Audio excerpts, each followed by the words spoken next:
Elle a dit, ne me demande pas en mariage. Mes amis se moqueraient de la bague que tu peux te permettre. Alors, je ne l'ai pas demandé.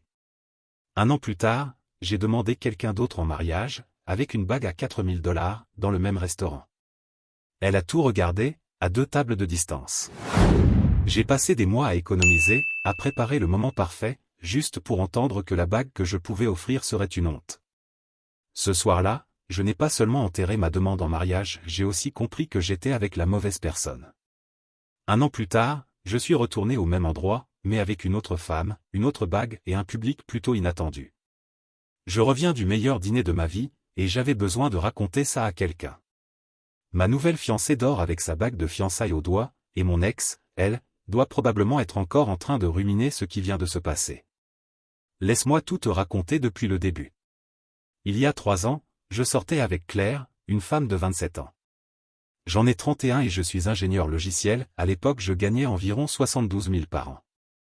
Claire travaillait dans le marketing pour une entreprise de mode, et elle était toujours très préoccupée par son image et ce que les autres pouvaient penser. On en était à ce stade où tout le monde s'attendait à des fiançailles.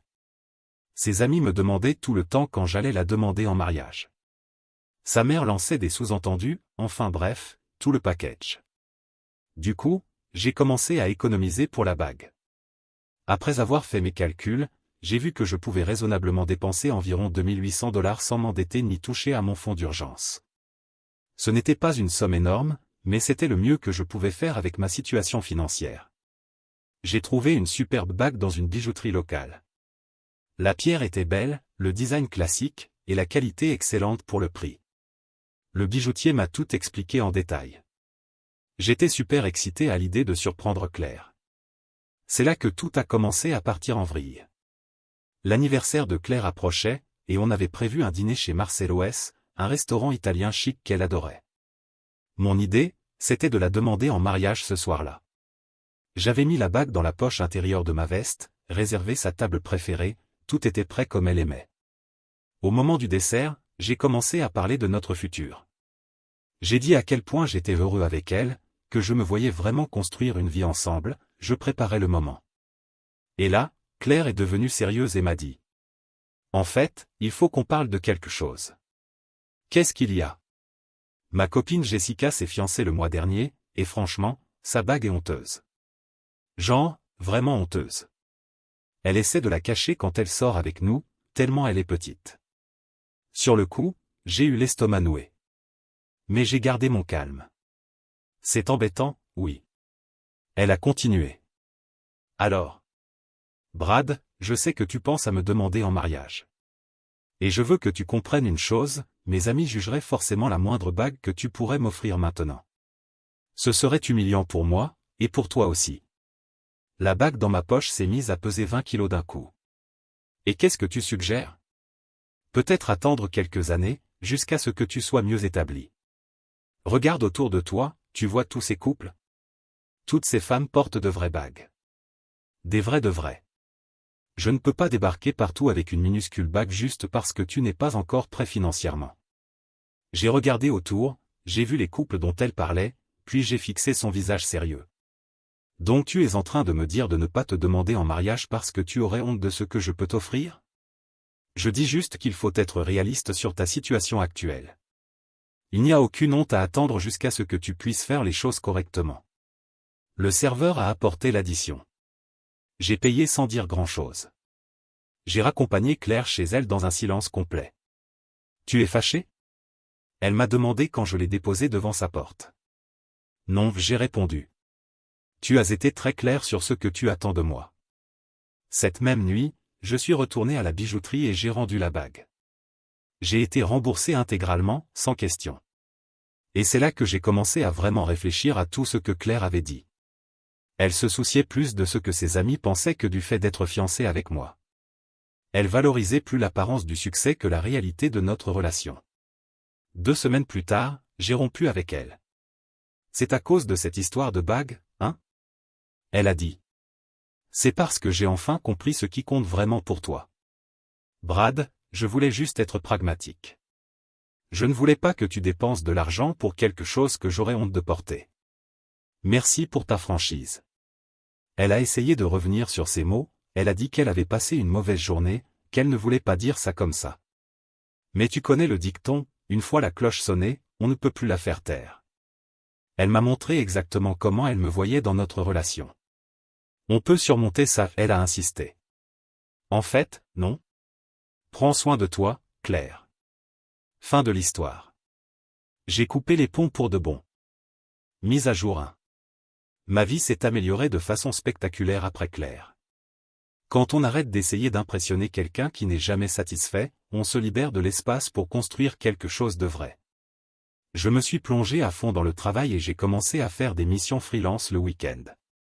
Rien de grandiose, juste des projets de site web pour des commerces locaux. L'argent supplémentaire était le bienvenu, mais surtout, j'apprenais de nouvelles compétences et je me faisais une bonne réputation. Environ 8 mois après la rupture, j'ai rencontré Anna, une femme de 29 ans, dans un café près de mon boulot. Elle y était presque tous les matins, toujours avec son ordinateur portable ouvert, à gérer ce qui semblait être un business de consulting. On a commencé à discuter, puis à prendre des cafés ensemble, puis à vraiment sortir ensemble. Anna était différente de Claire sur tous les points qui comptaient vraiment. Elle conduisait une vieille voiture, mais fiable, qu'elle tenait absolument à entretenir elle-même. Elle menait une vie simple pour pouvoir investir dans son entreprise. Elle achetait des vêtements de qualité qui duraient longtemps au lieu de suivre des modes éphémères. Et surtout, elle ne m'a jamais fait sentir que je devais prouver ma valeur en dépensant de l'argent. Nos activités préférées, c'étaient les randonnées en plein air, pas les dîners hors de prix. On cuisinait ensemble au lieu de commander des plats à emporter. On cherchait des événements gratuits en ville, non pas pour économiser, mais parce qu'on aimait vraiment passer du temps ensemble. Le business d'Anna, c'était un cabinet de conseil en marketing digital pour les petites entreprises. Elle avait commencé 2 ans plus tôt et s'agrandissait petit à petit, de façon constante, grâce à la qualité de son travail et au bouche à oreille. Rien de tape à accent grave-l'œil, juste un progrès réel et solide. Moi aussi, ça allait bien. Mes missions freelance me rapportaient environ 1 200 $ de plus par mois. En plus, j'ai eu une petite promotion qui a porté mon salaire à 78 000 $ par an. Je ne devenais pas riche, mais j'étais clairement plus stable qu'avant. Après 12 mois de relation, je savais déjà qu'Anna était la femme de ma vie. Pas parce que je sentais que je devais prouver quoi que ce soit, mais parce qu'elle était vraiment la personne avec qui je voulais passer mes journées. On se complétait parfaitement. Elle était ambitieuse, mais les pieds sur terre. Elle me soutenait dans mes objectifs, et je faisais la même chose pour elle. On construisait quelque chose ensemble, pas pour donner l'impression de réussir, mais pour réussir vraiment. L'achat de la bague a été une expérience complètement différente cette fois-ci. Anna avait déjà dit qu'elle aimait les styles vintage. Elle trouvait que les bagues modernes étaient parfois trop tape à accent grave-l'œil. Alors, j'ai visité plusieurs magasins d'antiquités et des bijouteries spécialisées dans les pièces d'époque. J'ai trouvé une superbe bague des années 1940. Un modèle classique, avec un design simple mais très bien réalisé. La bague avait une histoire. Le vendeur m'a expliqué qu'elle venait d'une succession respectée et m'a montré toute la documentation d'expertise.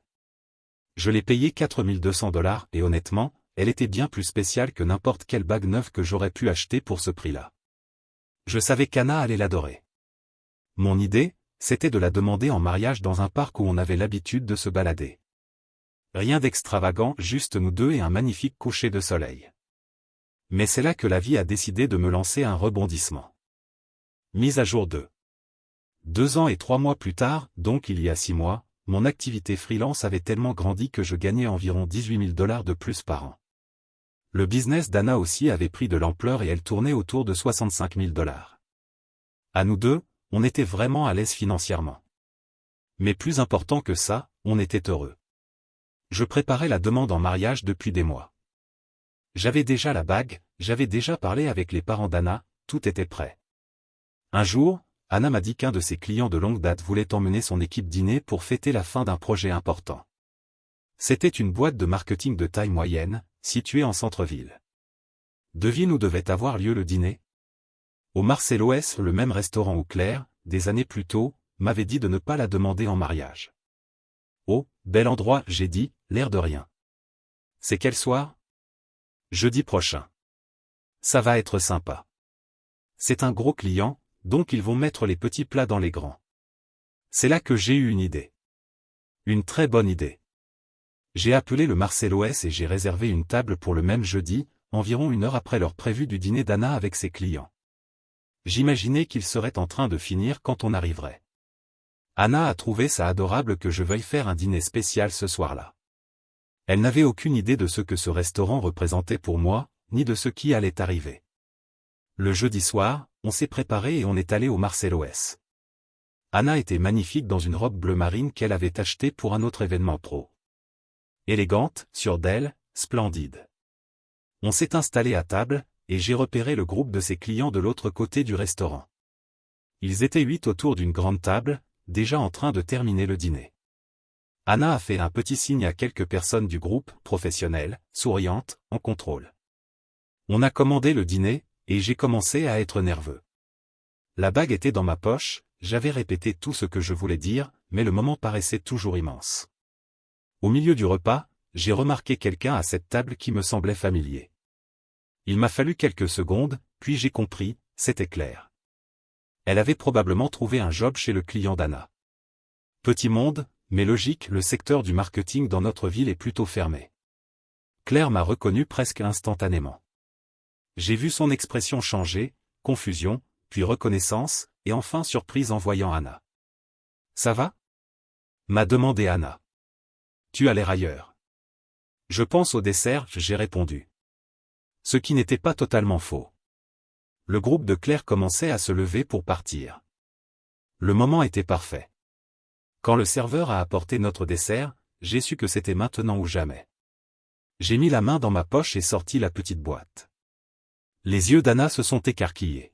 « Brad, qu'est-ce que tu fais ?»« Quelque chose que je prépare depuis des mois. » Je me suis mis à genoux, là, dans le restaurant.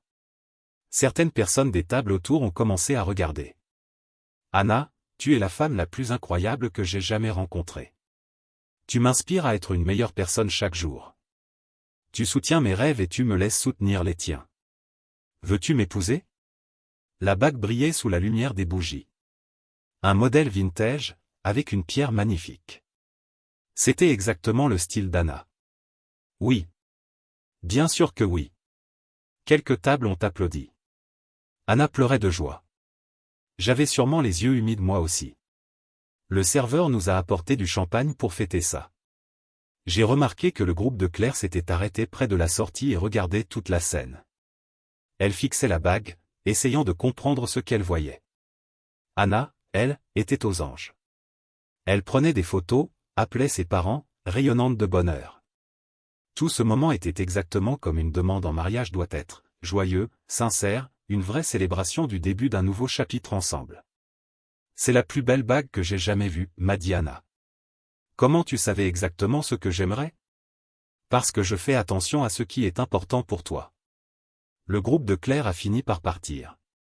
Mais avant de franchir la porte, elle s'est retournée une dernière fois. On est resté là encore 1 heure, à profiter du champagne et à célébrer. Anna était radieuse de bonheur. Sur le chemin du retour, elle n'arrêtait pas de regarder la bague. « Je n'arrive pas à croire que tu aies réussi à me cacher ça. Quand as-tu eu le temps de trouver quelque chose d'aussi parfait ? Ça fait des mois que je cherche. Je voulais trouver exactement ce qui te correspondait. Et tu as trouvé. C'est absolument parfait. » Mise à jour finale. 3 mois plus tard. Les fiançailles sont exactement comme je l'espérais. Anna et moi, on est à fond dans les préparatifs du mariage.